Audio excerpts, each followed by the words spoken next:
नहीं हो गई महाराज तो डेट रखने के बाद भी तारीख बदल जाएगी। कई जगह ऐसा होता है महाराज 2 दिन 3 दिन पहले कार्यक्रम स्थगित करना पड़ता है। अच्छा ये स्थगित क्यों करना पड़ा? स्थगित करने का कारण ही यही था कि भगवान की इच्छा नहीं है अभी। अच्छा कभी होता है ना जैसे कोई काम बिगड़ गया तो लोग कहते हो सकता है भगवान की इच्छा ना रही। तो ये लेकिन प्रकारेण जब आप काम को प्रारंभ करने जाते हैं उस समय हमें बड़ा बल होता है कि हम भाई हम कर रहे हैं।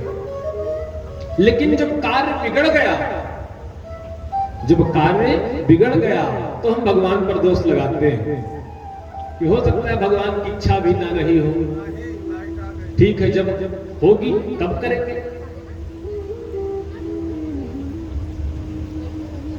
ये भगवान की ही कृपा है। एक गंगा यमुना हमें जाने पर, स्नान करने पर, पूजन करने पर वो हमको मेरे शरीर को पवित्र कर देती हैं। लेकिन यह भागवत रूपी गंगा जाना नहीं पड़ता, यहां आना पड़ता है। प्रेम से बोलो राधे राधे। यहां जाना नहीं पड़ता, आना पड़ता है। और ये ऐसी गंगा है, उन गंगा में जाकर के महाराज भागीरथी गंगा में जाकर हम लोग स्नान करते हैं, आचमन करते हैं, अपने मन को अपने शरीर को पवित्र समझ लेते हैं। लेकिन जो भागवत रूपी गंगा है ना, इससे हमारा हृदय पवित्र होता है, इससे हमारा मन पवित्र होता है। और जब मन पवित्र हो गया एक बार तो निर्मल जन सन निर्मल मन जन सो वही पावा, मोहि कपट छल छिद्र न भावा। जब निर्मल हो गया मन हमारा, भागवत की कथा श्रवण कर करके मन द्रवित हुआ तो भगवान तुरंत बाहें खोल देते हैं, आजा मेरी बाहों। कहने का तात्पर्य ये हमारे आपके जीवन का कोई विशेष पुण्य उदय हुआ है जो हमें जाकर भगवान की दिव्य कथा श्रवण करने का अवसर प्राप्त।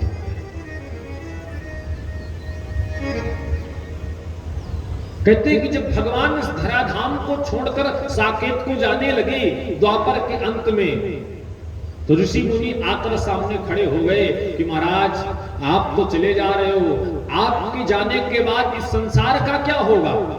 अभी तक तो इस धरा को, इस धरती को आपने धारण कर रखा था, परंतु आपके जाते ही महाराज इस संसार में कलयुग का वास हो जाएगा।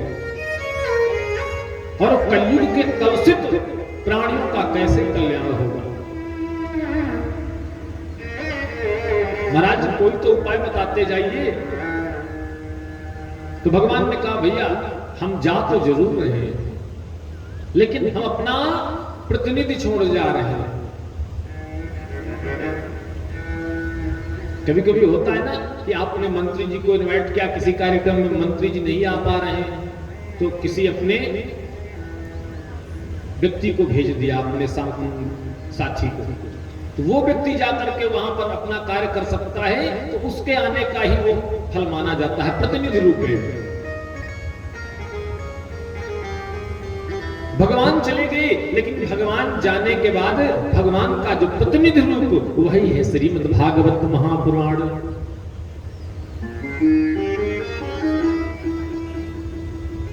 एक एक अक्षर में, भागवत के एक एक श्लोकों में महाराज मेरे गोविंद की श्यामलता समाई हुई है। हमारे संत महापुरुष कहते हैं भागवत के जो श्लोक हैं वो श्याम हैं, और जो उनका अर्थ है वो हमारी किशोरी श्री राधा रानी। बोलो राधे राधे। वो किशोरी श्री राधा रानी है, माने इस भागवत में राधा और कृष्ण की आकृति समाहित है, राधा और कृष्ण की प्रतिबिंब समाहित है। हमारे वैदिक विद्वान कहते हैं कि यदि किसी के घर में पितृदोष लग गया हो, किसी के घर में यदि पितृदोष लग जाए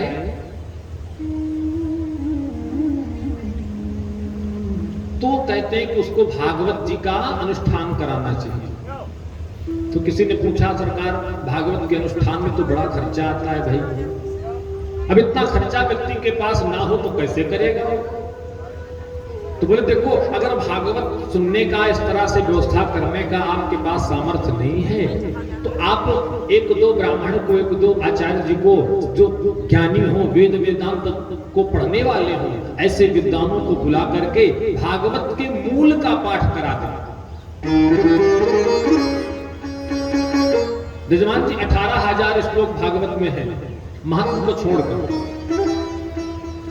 प्रथम भागवत जी के 2 खंड में पोथी है, भागवत जी को खरीद के ले आइए, घर में रखकर साक्षात नारायण समझकर भागवत जी की पूजा करिए, जितना हो सके आपसे पाठ करिए, अपने आप पितृदोष समाप्त हो जाएगा। किसी ने कहा सरकार अगर समय ना हुआ हो, पाठ करने का समय न मिल पा रहा हो तो व्यक्ति क्या करे? तो क्या वो दोष से मुक्त नहीं होगा? नहीं, वो भी मुक्त होगा। तो कैसे? तो कहा भागवत संपूर्ण 18,000 श्लोकों की एक पोथी लीजिए और पोथी लेकर किसी कथावाचक ब्राह्मण को दान कर दीजिए। बोलो राधे राधे। आपके पोथी दान करने से भी संपूर्ण भागवत करने का फल प्राप्त हो जाता है और व्यक्ति के जीवन में लगा हुआ पितृदोष समाप्त हो जाता है। बोलो राधे राधे।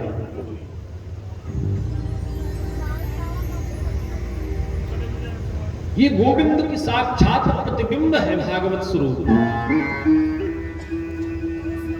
जो इसकी शरण में आता है महाराज दुख से निवृत्त हो जाता है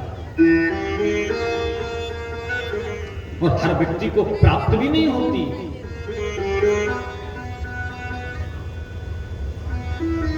जिसको प्राप्त हो जाए महाराज उसका क्या कहना, हर व्यक्ति के पास नहीं है कि वह भागवत की कथा का श्रवण करे। अच्छा, संसार में हम जीव की क्या व्यथा होती है? हमारी आपकी मनस्थिति है कि ये न किन प्रकारेण हम दिखें समाज में लगे कि हमारा नाम है, हमारा वर्चस्व बना हुआ है, लेकिन वास्तविकता संसार में वर्चस्व बनाने से नहीं है। वास्तविकता तो महाराज ठाकुर जी के सामने वास्तविकता बनाने की, परिचय बनाने की आवश्यकता है। एक बार इनकी नजरों में हम अच्छे बन गए तो संसार की नजरों में तो अपने आप ही अच्छे हो जाएंगे महाराज। गरल सुधार कर ही मिताई, अमृत भी विष भी महाराज अमृत बन जाता है।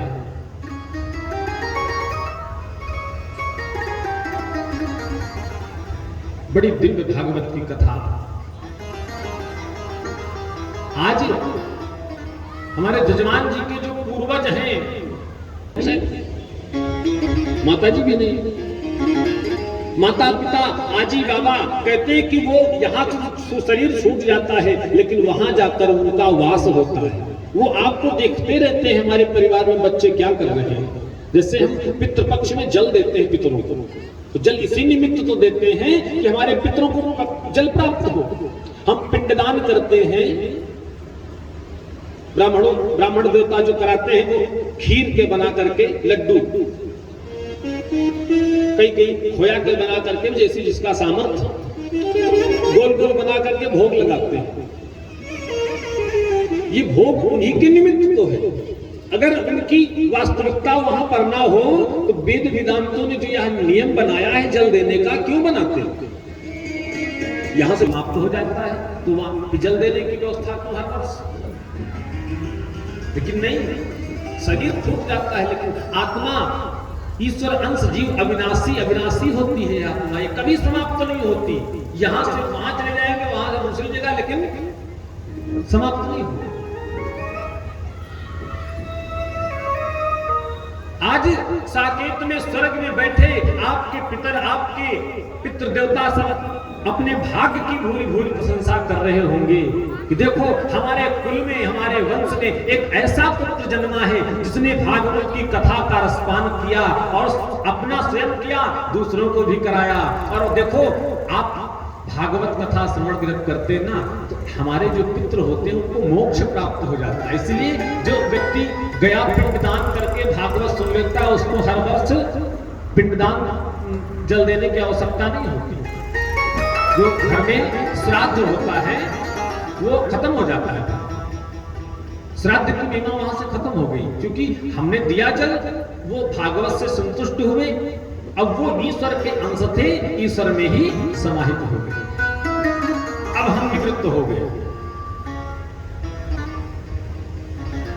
उसी को शास्त्रों ने पुत्र बताया है, जो धर्म के साथ अपने पिता को, पुण्णाम नरकात् त्रायते इति पुत्रः, एक पुण्णाम का नरक है महाराज, बड़ा कठिन है वहां निकलना वहां से, और पुत्र वही होता है जो उस नरक से पिता को अपने तार दे, उसी को पुत्र कहते हैं। नहीं तो आजकल तो महाराज बेटा और लड़का होते हैं, बोल राधे राधे।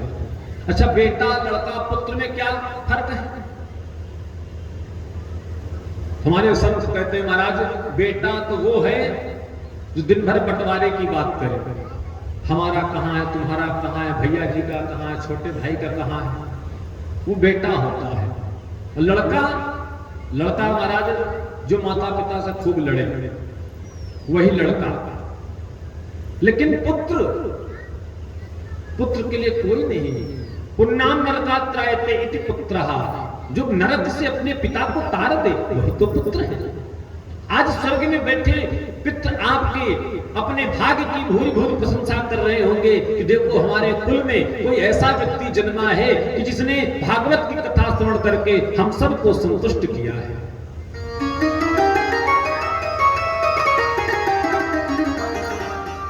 यजमान जी आपको याद है आपके पहले आपके परिवार में भागवत कब हुई? कितने वर्ष पहले हुई? 2 साल पहले परिवार में। विचार बताइए।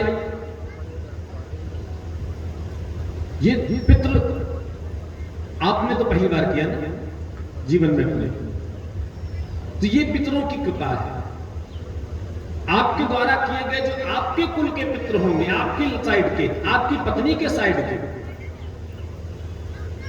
वो आज कर रहे हैं। कहते हैं ना कि 21 पीढ़ियां करती है महाराज, 21। भगवान की कथा श्रवण करने से, भगवान का पूजन अर्चन वंदन करने से।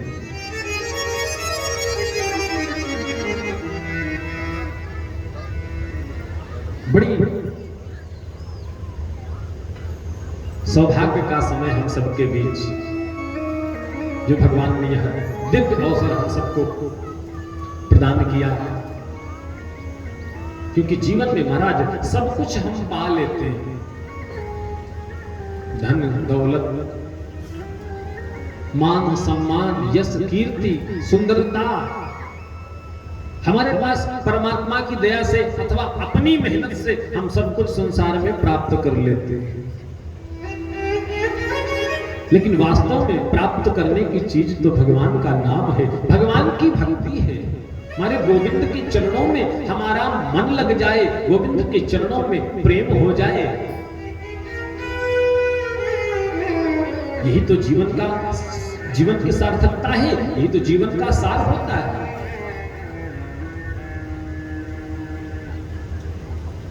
गोस्वामी जी कहते हैं बुद्धि बड़ी, चतुराई बड़ी और सुंदरता तन में प्रगति है।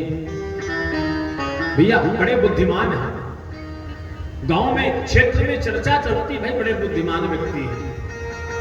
और बुद्धिमान नहीं, चतुराई बड़ी, बड़े चतुर भी हैं। कहते ना लोग गांव में, भाई उनके पास लोग बहुत बुद्धिमान है, बहुत चतुर है। तो बुद्धि बड़ी, चतुराई बड़ी और सुंदरता तन में प्रगति है। बड़े बुद्धिमान हैं, बड़े होशियार हैं और बड़े सुंदर भी, ऐसा नहीं है। सुंदरता तन में प्रगति है, दिनों दिन सुंदरता शरीर में आ रही है। मान बड़ो, धन धाम बड़ो, यश कीर्ति हो जग में प्रगति है। बड़ा मान हो, बड़ा सम्मान हो, यश कीर्ति इस संसार में आपकी फैली हो महाराज। जिधर भी जाइए लोग आपको देखकर आपका नाम लेना शुरू कर दे। यश कीर्ति हो जग में प्रगट है, झूमत द्वार गजेंद्र हजार। एक दो नहीं, हजारों गजराज जिसके द्वार पर झूम रहे हैं, अथवा जिसके द्वार पर जिसने बांध लिया हो, 1000 गजराज को भी जिसने अपने द्वार पर आसन दिया हो। झूमत द्वार गजेंद्र हजार, सो इंद्र से कछु नाही घटी है। महाराज इंद्र के जैसा वैभव हो जाएगा व्यक्ति का, मान सम्मान यश कीर्ति सर्वत्र सुंदरता सब कुछ चारों तरफ फैला हुआ है। इंद्र से कछु नाही घटी। लेकिन गोस्वामी जी आगे की बात कहते कि भैया तुलसी जगदीश की भक्ति बिना। गोस्वामी जी कितने सब कुछ पा लीजिए आप, लेकिन तुलसी जगदीश की भक्ति बिना, भगवान की भक्ति के बिना आपकी सुंदरता, आपका मान सम्मान, आपका वैभव यश कीर्ति उसी प्रकार है जिस सुंदर नारी की नाक कटी हो। झूमत द्वार गजेंद्र हजार, सो इंद्र से कछु नाही घटी है। तुलसी जगदीश की भक्ति बिना, जैसे सुंदर नारी की नाक कटी है।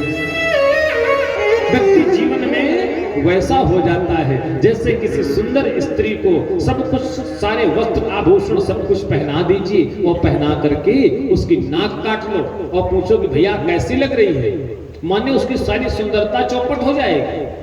जितने भी श्रृंगार, जितने भी हीरे मोती जवाहरात शरीर में धारण किए हैं वो सब व्यर्थ हो जाएंगे सिर्फ नाक कटने से। अच्छा ही नहीं लगेगा। बोलो राधे राधे। एक दो लोग बोले हैं सर, जोर से बोला करिए नहीं तो अगल बगल वालों को नींद आ जाएगी। बोलो राधे राधे। अच्छा ये बुलवाते किस लिए हैं? देखो जहां अच्छाइयां होती हैं वहां बुराइयां भी जाती हैं। लक्ष्मी जी अकेले नहीं आती, उनकी एक बहन भी है दरिद्रा महारानी, साथ में वो भी आती है। अच्छा बचता कौन है? जे राखे रघुबीर ते भरे ते काल महु।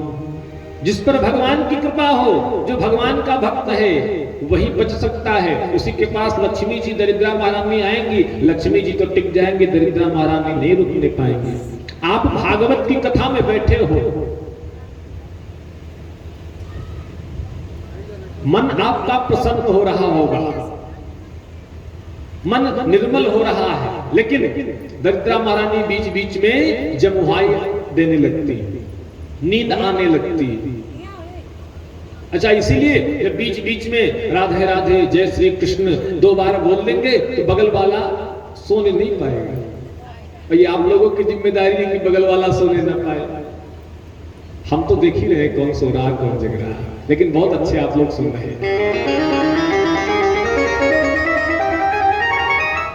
माने शरीर का हम सारा श्रृंगार करें और अपनी जिह्वा का श्रृंगार ना करें, अपनी वाणी का, अपने वास्तविकता का श्रृंगार ना करें, सब कुछ व्यर्थ है महाराज। कितनी भी उपलब्धियां हम पालें, आगे कथा में श्रवण करेंगे आप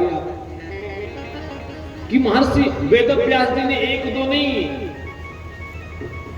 पुराण लिखे, उपनिषद लिखे, पंचम वेद महाभारत लिख दिया, फिर भी मन को शांति नहीं हुई। संत ने बताया कि जब तक गोविंद के गुणानुवाद अपने जीवन में नहीं उतारोगे ना व्यास जी, तब तक आपको शांति नहीं मिलेगी। और जैसे ही भागवत जी को लिख दिया, जैसे भागवत जी की 18,000 श्लोकों की पावन संहिता बना करके रख दी, वैसे ही व्यास जी को अब संतोष मिला। अब मुझे लगा कि मैंने संसार के हित से कोई कार्य किया है।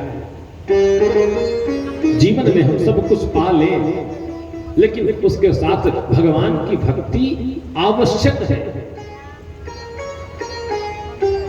ये नियम होना चाहिए महाराज कि जीवन में 24 घंटे में आधा घंटा, 1 घंटा, जो भी आपके पास समय है, जैसे आप अपने नित्य क्रियाओं के लिए समय निकालते हैं, वो आवश्यक कार्य है, उसको कोई नहीं रोक सकता। हर व्यक्ति प्रातः स्नान करता है, फ्रेश होता है, भोजन करता है, सोता है। ये 4 काम तो व्यक्ति के निश्चित ही है 24 घंटे में। तो उसी में एक काम और बढ़ा लीजिए कि भले ही 5 मिनट सही, लेकिन हम भगवान के पास जरूर बैठेंगे।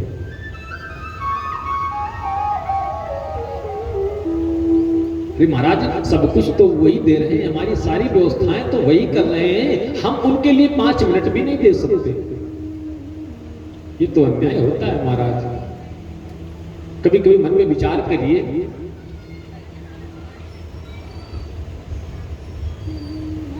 एक जनरेटर व्यक्ति अपने घर में चलाता है तो कितना खर्चा आता है। आप घर में 2-4 बल्ब जलाते हैं कनेक्शन लेकर के, तो हर महीने बिजली का बिल हमारे घर पहुंच जाता है। प्रातः काल पानी लेकर के गाड़ी आती है, पानी कैन घर में उतार दिया,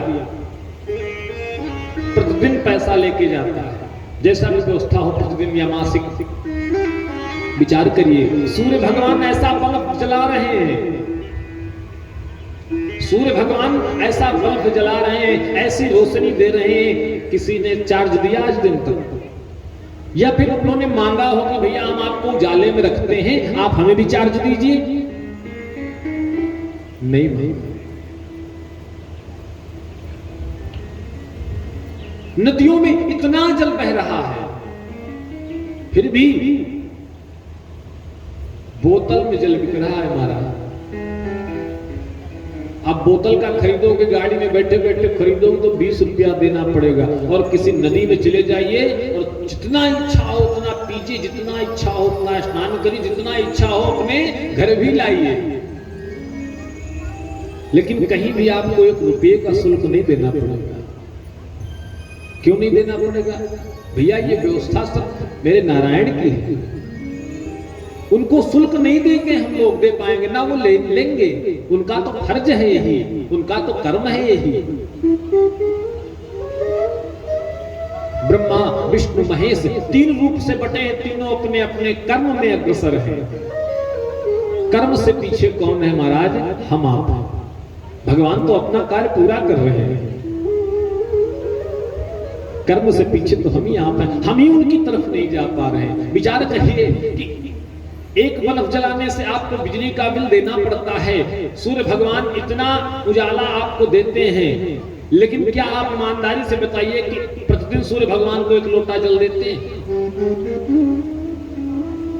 शायद 2-4 लोग नहीं, घर में नहीं देता भैया स्नान करो, अब देते वही बता रहे 2-4 लोग। नियमित होना चाहिए महाराज, ये चीज तो आवश्यक होनी चाहिए कि जब आप स्नान करें तो सूर्यार्घ्य जरूर दे सूर्य भगवान को।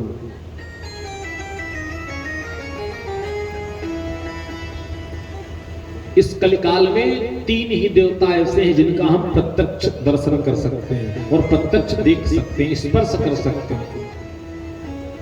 पहले तो सूर्य भगवान, सूर्य भगवान हमको दिखते भी हैं और उनकी गर्मी से हम तपते भी, महसूस होता है कि हाँ सूर्य अभी सूर्य नहीं निकले होंगे तो गर्मी नहीं होगी, लेकिन सूर्य भगवान निकल आएंगे तो बढ़िया से धूप होगी, बढ़िया से गर्मी भी होगी।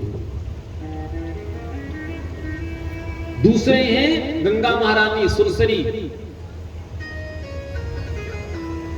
जिनको हम जाकर के जिनसे आचमन करते हैं, स्नान करते हैं। और तीसरे हैं अग्नि, अग्नि का भी स्पर्श कर सकते हैं और आंखों से देख सकते हैं। अच्छा, आप ध्यान देते होंगे पूजा में कोई भी पूजा प्रारंभ हो, सत्यनारायण भगवान की कथा से लेकर यज्ञ अनुष्ठान तक कलश क्यों रखा जाता है? वो प्रत्यक्ष प्रमाण रखा जाता है कि ये तीन देवता इस पृथ्वी में प्रत्यक्ष हैं सामने हमारे, हम इन्हीं तीनों के सामने बैठकर ये कार्य कर रहे हैं। दीपक जलाया जाता है, अखंड दीपक, अखंड दीपक जला करके हम अग्नि भगवान को साक्षी बनाते हैं, सूर्यार्घ सूर्य भगवान को प्रणाम करके सूर्य भगवान को साक्षी बनाते हैं, और कलश में जल भर करके जल को भी साक्षी बनाते हैं, कलश को साक्षी बनाते हैं। ये तीन देवता प्रत्यक्ष हैं, और जहां भी आप पूजा करेंगे इन तीन देवताओं का नाम पहले लिया जाएगा। पंडित जी कहेंगे सूर्य भगवान को प्रणाम कर लीजिए, दीपक जला लीजिए।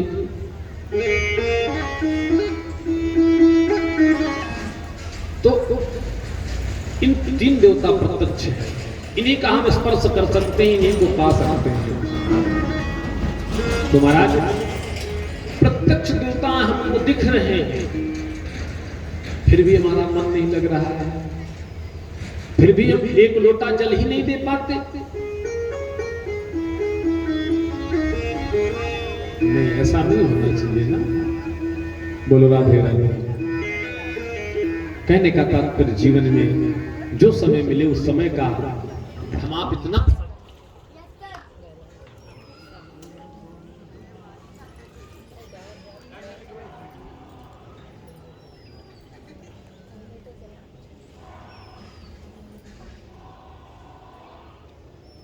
उसका सदुपयोग करें, जितना हो सके उन भगवान की दिव्य कथाओं का हम रसपान करें। अच्छा, कथा श्रवण करने से लाभ क्या मिलता है? बोले कथा श्रवण करने से ना हमको धन मिल जाएगा, ना दौलत मिल जाएगी, ना हमारा मकान बन जाएगा, ना हमारी फैक्ट्री चलेगी, लेकिन हमारा मन जरूर गोविंद के चरणों में लिपट जाएगा, हमारा मन जरूर भगवान के चरणों से प्रेम हो जाएगा। कितना भी नास्तिक व्यक्ति हो महाराज, और ठीक तरीके से अच्छे तरीके से बैठा करके अगर 7 दिन की विधान से उसको भागवत की कथा श्रवण करा दी जाए तो उसकी नास्तिकता दूर हो जाएगी। 18 पुराण है, 18 पुराणों में सिर्फ श्रीमद् भागवत महापुराण सप्ताह ज्ञान यज्ञ, सिर्फ भागवत जी को ज्ञान यज्ञ की उपाधि मिली है, अन्य किसी ग्रंथ को नहीं। शिव महापुराण, देवी भागवत, 12 अनेकों 18 पुराण है, 18 पुराणों में सिर्फ ज्ञान यज्ञ का नाम भागवत जी को ही प्रदान किया। आइए हम आप गोविंद से छोटी सी प्रार्थना करें कि प्रभु अभी तक मेरा जीवन जैसा भी था, पर आज से हम आपकी शरण में आ गए हैं गोविंद, अब मेरी रक्षा करो, मेरी सुरक्षा करो। सभी लोग मन में बड़ी ही श्रद्धा और भक्ति के साथ भगवान से प्रार्थना करें। उसके बाद भागवत जी की दिव्य कथा में भागवत जी के महत्व की कथा प्रारंभ करते हैं। सभी लोग हाथ जोड़ते हुए मंद मंद तालियां बजाते हुए भगवान से प्रार्थना करेंगे। क्या कहना है कि प्रभु हम भी शरणागत हैं, उद्धार करो तो जाने। प्रभु हम भी शरणागत हैं, उद्धार करो तो जाने। प्रभु हम भी शरणागत हैं,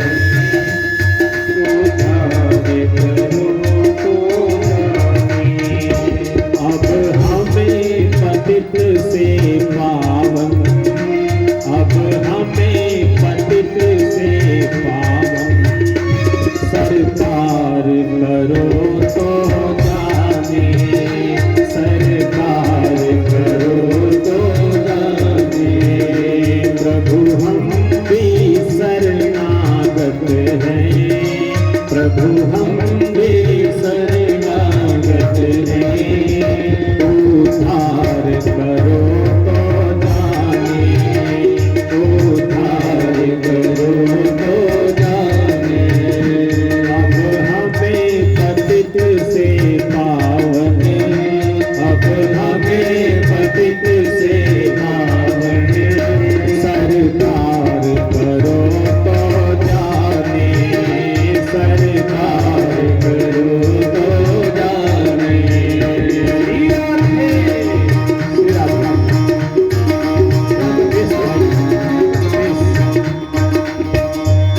लेते हैं, आपको प्राप्त कर लेते हैं। ध्यानी ध्यान करते हैं, संध्या वंदन करके आपके स्वरूप को जान लेते हैं प्रभु। ज्ञानी जन तुमको ध्याते, ज्ञानी जन तुमको ध्याते, तुम भक्ति भाव से आते, तुम भक्ति भाव से आते। ज्ञानी जन तुमको ध्याते, तुम भक्ति भाव से आते। ज्ञानी जन तुमको पाते, तुम भक्ति भाव से आते। हम क्या है प्रभु, ना तो हम ज्ञानी है ना तो हम ध्यानी है, हमारा कल्याण कैसे होगा नाथ? हम अज्ञानी चंचल चित, हम अज्ञानी चंचल चित, स्वीकार करो तो जाने, स्वीकार करो तो जाने। प्रभु हम भी शरणागत हैं, प्रभु हम भी शरणागत हैं। उद्धार करो तो जाने, उद्धार करो तो जाने।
कहना है कि सरकार हम कैसे आपका वंदना करें, हमें तो एक मंत्र भी नहीं आता। हम कैसे आपका ध्यान करें, हमें तो बैठने का अभ्यास ही नहीं है। क्या मुख लय विनय सुनाए, क्या मुख लय विनय सुनाए, हम कैसे प्रभु को ध्याए, हम कैसे प्रभु को ध्याए, हम कैसे प्रभु को ध्याए, हम कैसे प्रभु को ध्याए। क्योंकि अगणित अपराध किए हैं, अगणित अपराध किए हैं, उद्धार करो तो जाने। अगणित अपराध किए हैं, उद्धार करो तो जाने। प्रभु हम भी शरणागत हैं, उद्धार करो तो जाने। प्रभु हम भी शरणागत हैं, उद्धार करो तो जाने। श्री राधे।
प्रार्थना करेंगे कि सरकार जीवन नैया जर जर है, जीवन नैया जर जर है, क्षण क्षण विनाश का डर है, क्षण क्षण विनाश का डर है, क्षण क्षण विनाश का डर है, क्षण क्षण विनाश का डर है।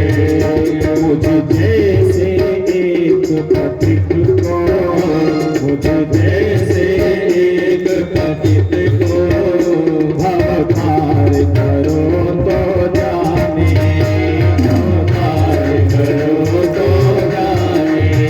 प्रभु हम भी शरणागत हैं, उद्धार करो तो जाने। प्रभु हम भी शरणागत हैं, उद्धार करो तो जाने।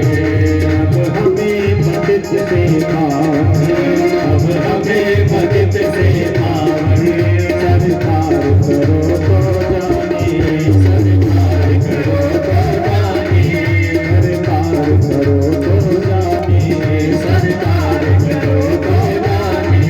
प्रभु हम भी शरणागत हैं, प्रभु हम भी शरणागत हैं, उद्धार करो तो जाने, उद्धार करो तो जाने, अवतार करो तो जाने, अवतार करो तो जाने, स्वीकार करो तो जाने, स्वीकार करो तो जाने, उद्धार करो तो जाने,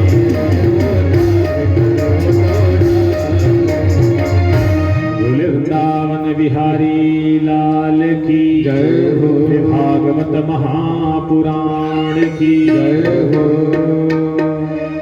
आइए भागवत जी के भागवत की कथा प्रारंभ